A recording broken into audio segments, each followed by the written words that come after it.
Siap,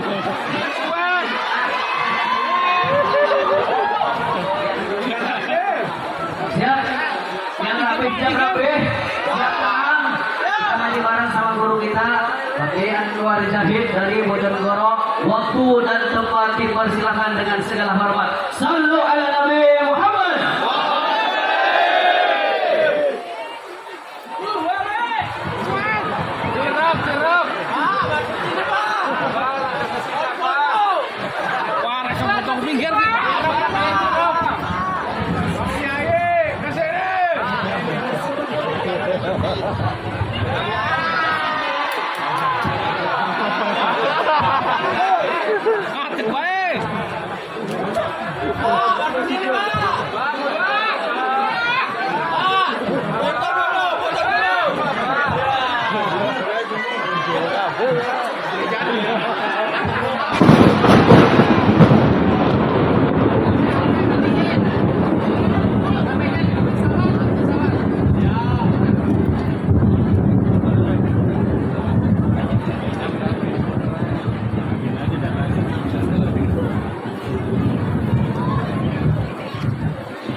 Assalamualaikum warahmatullahi wabarakatuh.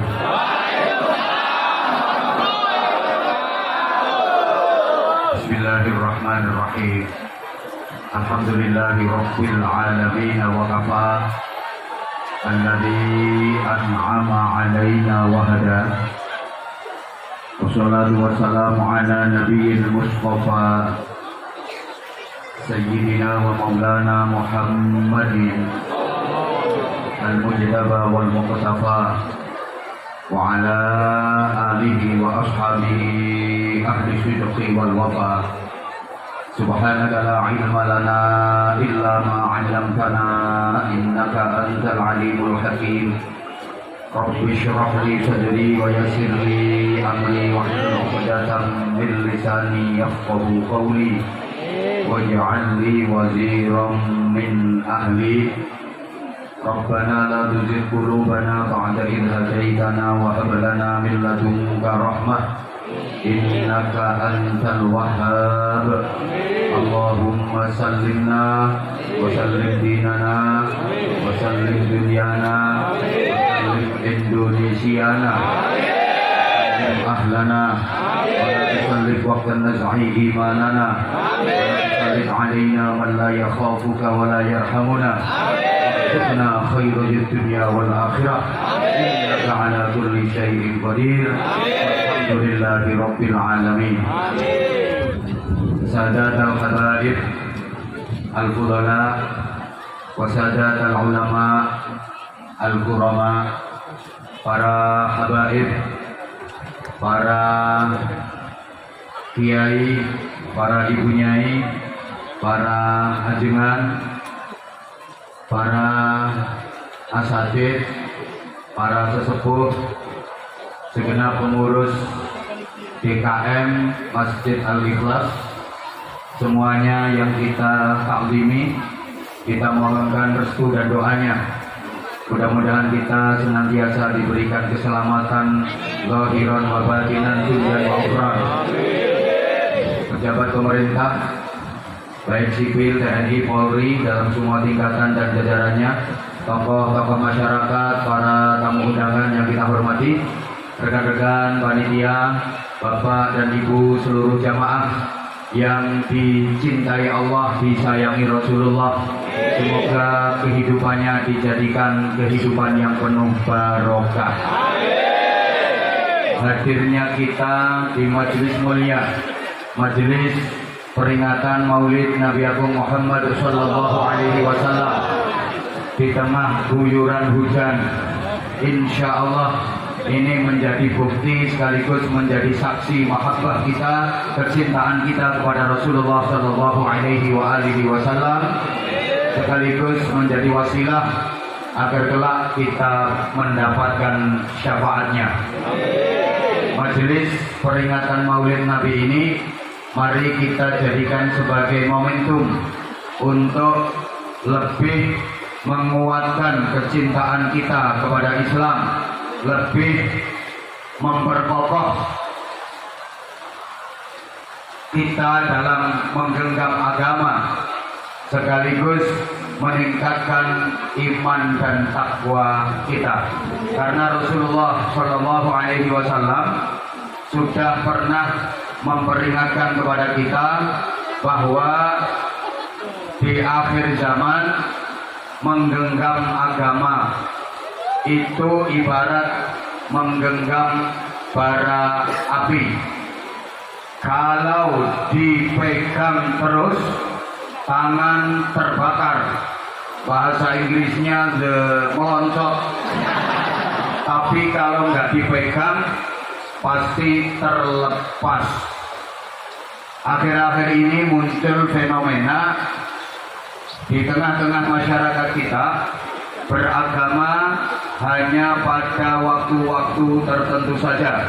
Di waktu-waktu yang lain sudah tidak lagi beragama. Islam hanya di tempat-tempat tertentu saja. Di tempat yang lain Islamnya ditinggalkan.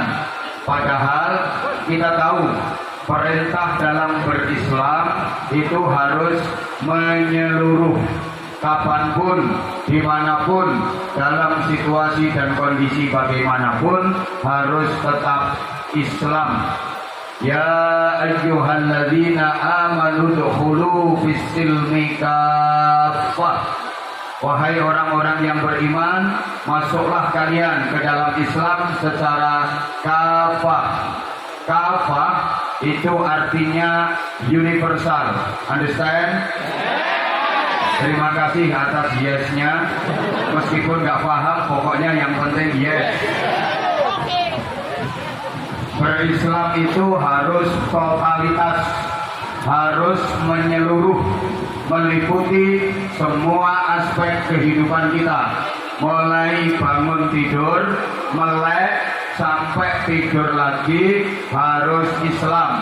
Ucapan kita harus Islami, perilaku kita harus Islami, cara berpakaian kita harus Islami, tata pergaulan kita harus Islami, bahkan sekujur tubuh kita luar dalam, mulai ujung rambut unyeng-unyeng sampai ujung kaki tungkak harus Islam. Allahumma sholli ala Muhammad. Para jemaah rahimakumullah, sekarang banyak masyarakat muslim yang ketika di majelis taklim nampak Islamnya, tapi di luar majelis taklim Islamnya lepas. Nih yang di sebelah sini, tuh yang di sebelah sono, kalau lagi di majelis taklim kayak gini, pakaiannya pakaian surga, Islam banget, semut nggak bisa masuk, rapat. Tapi kalau lagi di mall, mohon maaf, kadang pakai baju yang transparan, bahannya dari plastik, tembus pandang. Kalau nggak gitu, full fresh body, melefet, ngafret, mentep. Itu bahasa Jepangnya, pating becotot. Di majelis ilmu Islam, keluar Islamnya lepas. Mohon maaf, kalau lagi di masjid kelihatan Islam banget, sholatnya kayak orang yang paling khusyuk sedunia, melafazkan niat usolli. Yang lain udah berangkat jauh, dia masih usal. Takbiratul ihramnya menakutkan, Allahu Akbar. Malaikat sampai lari takut kesapluk. Bacaannya luar biasa fasih. Ini setan. Rukuknya lama, sujudnya lama, khusyuk sholatnya. Sepertinya itu di dalam masjid, turun dari masjid nyolong sandal. Itu namanya di dalam masjid Islam, keluar Islamnya hilang. Kalau lagi di dalam masjid, zikir mantep banget, sambil pegang tasbih diputer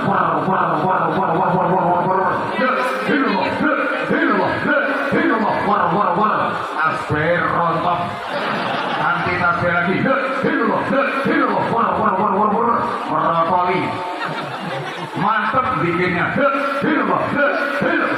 tapi punya utang nggak nyaur. Ada apa enggak? Ada. Ini orangnya datang kok. Orangnya berdiri pakai baju warna putih.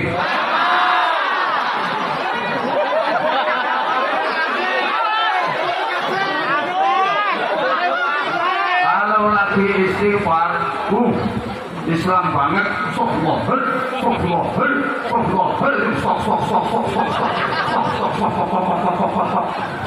Dikirnya mantap.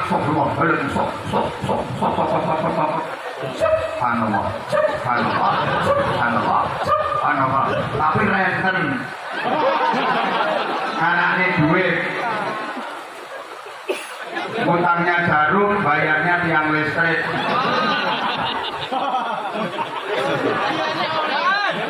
Tuh, korbannya pada ketawa. Jadi maaf, di dalam masjid taat, di luar masjid maksiat. Di dalam masjid beradab, keluar biadab.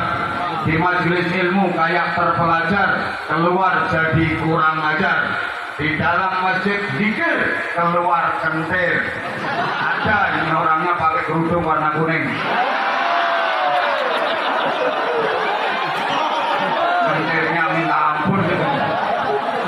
Di dalam masjid jadi khori, keluar jadi korak. Waktu di majelis taklim wiridan, keluar gendaan. Sorry, karenanya penting sekali buat kita untuk memegang teguh Islam sekuat-kuatnya, kapanpun, dimanapun, dalam kondisi seperti apapun, dalam situasi bagaimanapun, agama jangan dilepas. Asal agama, iman dan takwa selalu kita pegang, yakin kita jadi orang selamat. Asal agama, iman dan takwa selalu dipegang, yakin kita jadi orang yang mulia, bahagia dunia akhirat. Kenapa orang berbuat jahat? Kenapa orang melakukan maksiat? Sebab agamanya dilepas, imannya ditanggalkan. Itu penyebab orang berbuat dosa. Selama masih pegang agama, selama masih membawa iman, tak mungkin dia berbuat kejahatan. Nah, sampai hari ini belum pernah terjadi ada copet beraksi sambil baca bismillah dan takbir. Masa nyopet nyautas sambil bismillah ya Allah Akbar? Tidak ada. Sorry, andaikan semua pejabat dan petinggi di negeri ini mau kemana-mana bawa iman, selalu memegang agama, demi Allah gak akan terjadi korupsi. Gak ada ceritanya orang korupsi sambil istighosah, korupsi tanda tangan MOU yang nakalan sambil baca sholawat, gak ada. Kenapa orang berbuat zina? Karena imannya ditanggalkan, agamanya dilepas. Maka nggak ada orang mau zina tawasul dulu. Warming up persiapan dari lonte yang terminta. Sebelum kita melakukan proses perpetinggiran ini, mari kita awali dengan membaca suratul Fatihah. Semoga perpetinggiran kita ini dibarokai oleh Allah Subhanahu wa Ta'ala. Al-Fatihah. Dia cangkemmu dijujur malaikat. Ini maaf, agama wajib terus kita pegang kuat, iman harus selalu kita bawa, jangan ditanggalkan, jangan ditinggalkan. Pasti kita akan sehat dohir batin. Akhir-akhir ini, jamaah sekalian, banyak bermunculan penyakit-penyakit akut, penyakit-penyakit parah yang jauh lebih berbahaya daripada corona, lebih mengenaskan, lebih mengerikan daripada Omikron, daripada Delta, varian jenis apapun, kalah berbahaya dengan penyakit ini. Mudah-mudahan penyakit ini tidak mewabah di jamaah Masjid Al-Ikhlas. Saya udah keliling Indonesia, rupa-rupanya penyakit ini sudah mulai mewabah. Satu, penyakit kelumpuhan. Banyak orang yang kakinya lumpuh. Kaki kalau diajak ke mall, naik turun mall 17 kali, keliling muter-muter 11 kali, itu kalau dihitung jarak tempuhnya bisa 6-7 km. Kuat itu kaki, kuat. Tapi jarak antara rumah dengan masjid hanya 20 meter. Jarak rumahnya sampai masjid cuma 20 meter. Dengar azan, hayya 'alas shalah.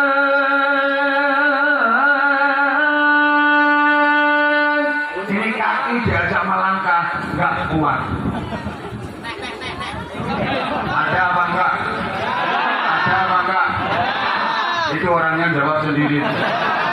Itu namanya penyakit lumpuh parah. Tolong diobati, tolong disembuhkan. Jangan sampai diamputasi oleh Allah. Nanti kalau Allah yang mengamputasi, bahaya. Saudara berangkat kerja naik motor, digiles penonton.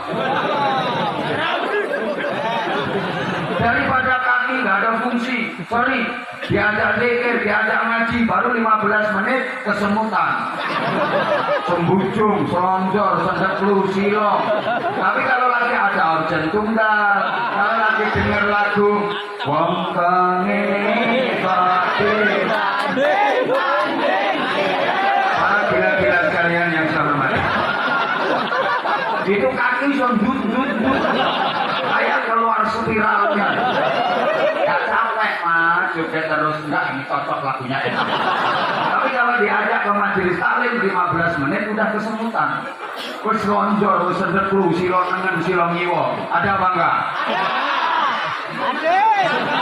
Awas kalau kakinya diamputasi sama Allah. Sorry, dengar ada majelis ilmu, dengar ada tabligh akbar, ada pengajian, kaki diajak melangkah itu mulutnya nanya dulu penceramahnya siapa. Nah kalau penceramahnya seneng ya meskipun hujan-hujan ya berangkat.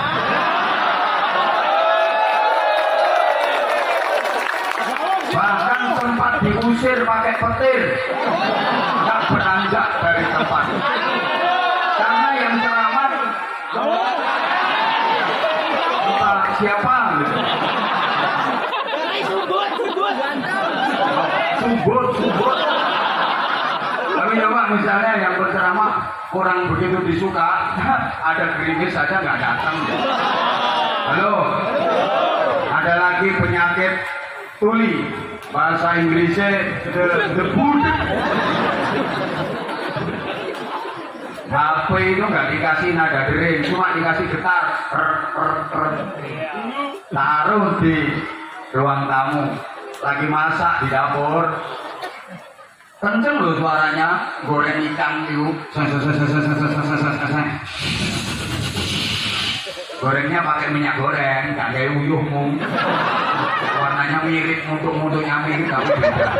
Itu kan kenceng suaranya. HP-nya getar, dengar itu, dengar. Goreng ikan ditinggal, lari memenuhi panggilan HP. Subhanallah. Tapi jam 4 dini hari, as-salatu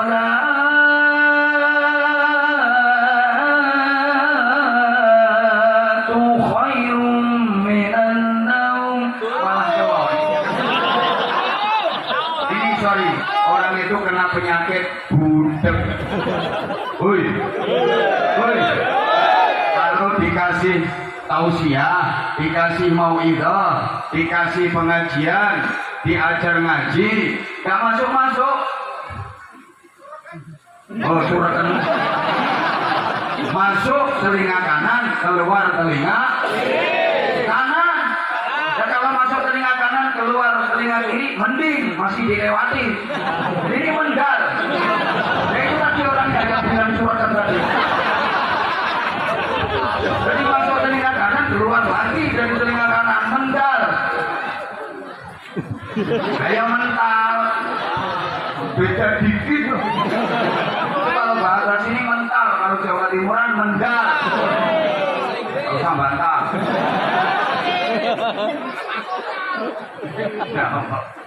Tapi kalau dengerin lagu-lagu koplo,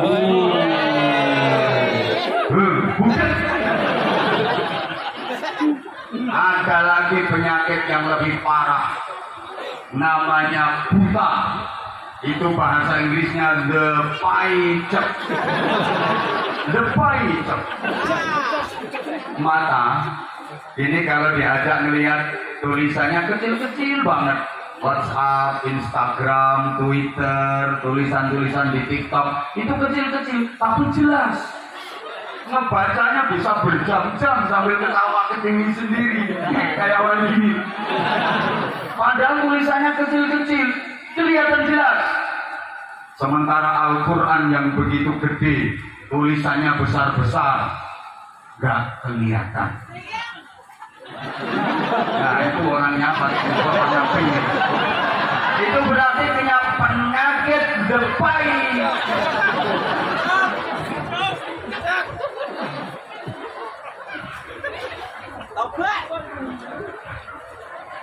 Ya Allah. Allahumma sholli ala Muhammad. Karenanya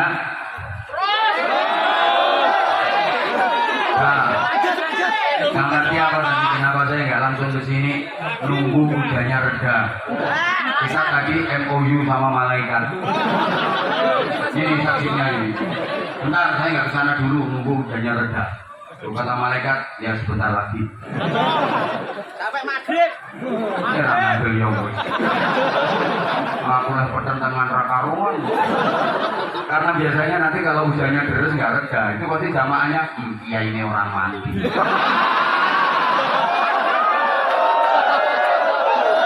Ini taruhan harga diri.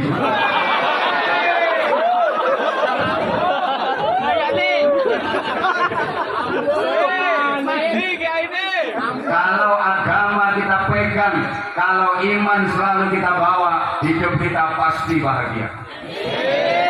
Dan kebetulan bahagia itu wajib hukumnya, susah itu dosa. Loh kok lu? Jadi lu lah hidupku tiap hari susah. Kita ini kan orang susah. Jangan pernah bikin istilah seperti itu. Saya paling gak suka. Ada orang bilang, ya orang susah kayak saya, susah terus ala masih urip. Maaf ya kalau di daerah sini istilah ya kita ini orang susah seperti kita, itu kan identiknya dengan orang berkere, orang miskin kan? Apa dikira kalau miskin pasti susah? Apa dianggap kalau kaya pasti bahagia? Kenapa dia susah ya? Karena omongannya dia sendiri. Orang susah kayak saya, ya susah terus hidupmu. Jangan pernah kayak gitu kalau ngomong orang bahagia kayak saya. Hidupmu pasti selalu bahagia. Ini penting, nggak boleh melarat-melarat itu. Jangan pernah ngomong orang susah kayak saya, ngomong orang bahagia kayak saya. Jangan loh bro. Susah itu dosa. Bahagia itu wajib hukumnya. Saking pentingnya setiap azan selalu disebutkan hayya 'alal falah, ayo bahagia. Hayya 'alal falah, ayo bahagia. Jadi di sini adanya masih pakai hayya 'alal falah kan? Barangkali gara-gara BBM naik terus azan dirubah. Ayo melarat. Orang itu kalau hidupnya bahagia, matinya bahagia, selamanya bahagia. Orang kalau hidupnya susah, matinya susah, selamanya jadi orang susah. Sampai di akhirat pun susah. Loh, ini banyak yang protes ini. Soalnya kisah lepas kasih melarat. Maka dengarkan dulu omongan saya. Orang kalau hidupnya bahagia, matinya pasti bahagia. Selamanya dia jadi orang bahagia. Di akhirat tempatnya di surga. Amin. Orang kalau hidupnya susah, matinya pun mati susah, selamanya jadi orang susah, di akhirat neraka tempatnya. Kenapa orang di dunia bahagia? Karena yang dilakukan baik, yang dilakukan benar. Kenapa orang di dunia susah? Karena yang dilakukan keliru, yang dilakukan salah. Asal yang kita lakukan baik, benar, pasti kita bahagia. Kalau yang kita lakukan buruk, salah, pasti kita susah. Coba naik motor aja loh. Kalau benar, motornya sendiri, STNK ada, SIM punya, helm bawa, standar, ada razia polisi ratusan kali, nyantai, tenang, bener. Orang cegatan ini lo pengen dicegat. Polisi dibilang, Pak, gak cegatan Pak. Kata polisinya, libur. Cegatan Pak. Coba kalau misalnya salah, motornya bodong, apalagi motor curian, STNK gak ada, SIM gak punya, atau helmnya gak standar, bola plastik dipecah, ditaleni pakai rafia. Jangankan ada polisi razia, jangankan ada operasi, lihat polisi nongkrong di warung kopi, karena susah. Maka tolong ibu dijawab yang sebelah sini. Yang sebelah sini, ibu maaf, dibonceng motor suami sendiri sama dibonceng motor laki-laki lain, rasanya sama apa beda? Berarti kulino berarti.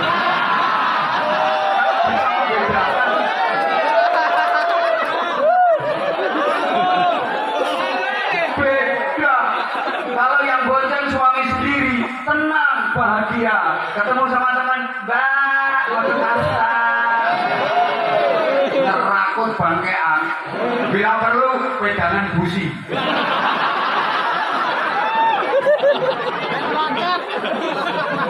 Coba yang bonceng suami tetangga.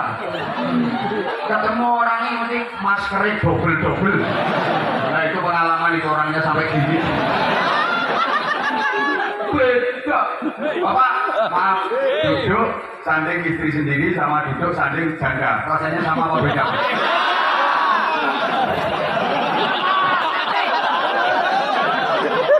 Kok bisa membedakan? Deg-degan Pak, deg-degan. Dulu. Maka orang kalau hidupnya bahagia berarti yang dilakukan baik, yang dilakukan benar. Matinya pasti mati bahagia. Ada kan orang itu mati kelihatan bahagia. Yang perempuan itu makin cantik, bersih. Kalau laki-laki mati itu kelihatan ganteng, senyum. Padahal uripe wonge biasa rupane ning ngono kuwi lho.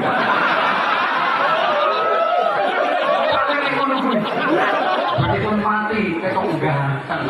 Sampai orang-orang yang melayat itu heran semua. Kok tambah ganteng ya? Gitu. Amin om.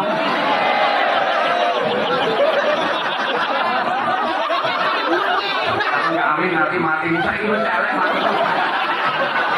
Amin om. Gitu loh. Tapi sebaliknya ada orang mati itu kelihatan susah, sedih, nyamprut, bertukut, metot. Modelnya kayak orang pakai setuju di patah ini. Ya kan?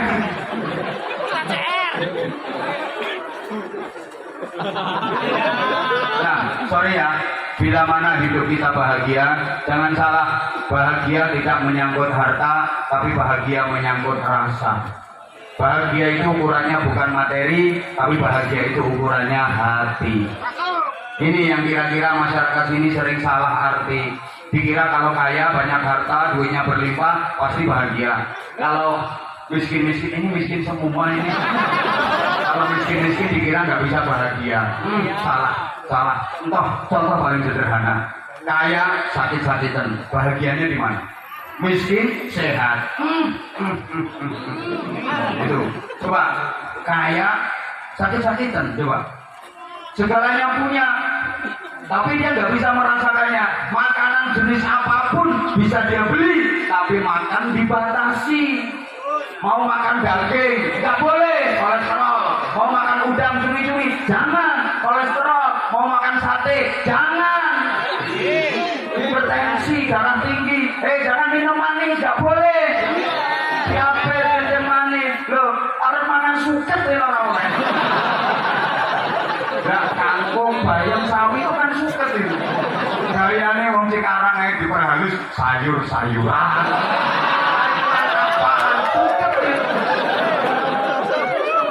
Nggak boleh. Kenapa? Asam aurat. Terus, apa enaknya jadi orang kaya kalau model gitu? Coba, apa-apa nggak bisa ngerasain. Enakan yang ini loh melarat-melarat. Ngerokok sih boleh semongkok deh rokok. Aman. Maaf. Datanya tolong dijawab. Bapak, Ibu, Saudara, pilih mana? Kaya, sakit-sakitan, miskin, sehat. Pilih mana? Pilih kaya. Sama ribuan kayak gini kok bukit semua. Pilihannya lo nggak ada itu. Kurang jelas apa? Coba saya ulang. Pilihan pertama kaya sakit-sakitan. Pilihan kedua miskin sehat. Pilih mana?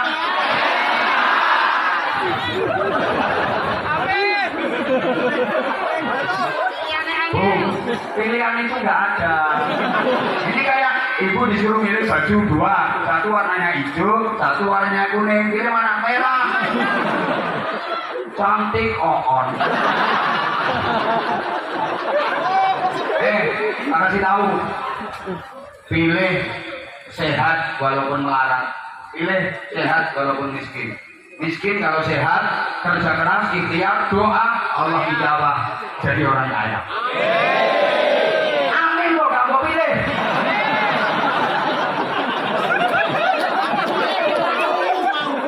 Ayo, kaya kalau sakit-sakitan sorry, duitmu nggak bisa dipakai untuk membeli kesehatan. Betul? Seneng ya saya melarat. Apa artinya punya duit miliaran kalau hidupnya di ruang ICU? Jangankan makan minum, BAB, kencing, diselang, uripe mek kalingan itu.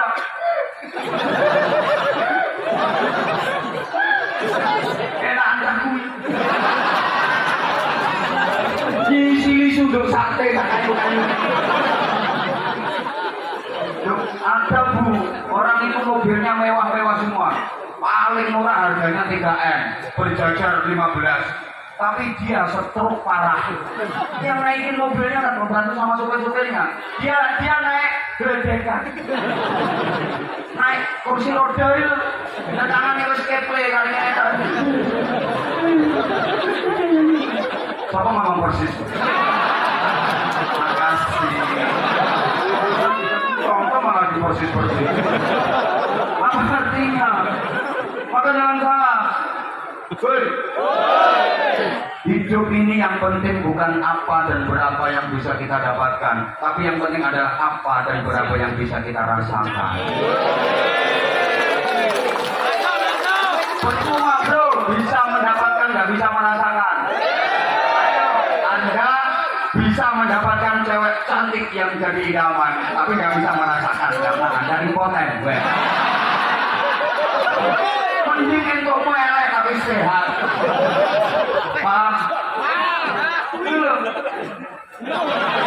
Kenyataannya banyak orang yang pengen dapat jabatan, tapi dia nggak bisa merasakan nikmatnya jabatan. Pengen dapat kedudukan, dia dapat kedudukan, tapi nggak bisa merasakan nikmatnya kedudukan.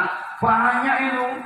Kalau lagi kampanye, masya Allah, kalau lagi musim pemilu, itu orang-orang yang pengen duduk di kursi dewan, miliaran duit dikeluarkan, baliho disebar, foto dipasang di mana-mana, dia rela jadi penunggu pohon.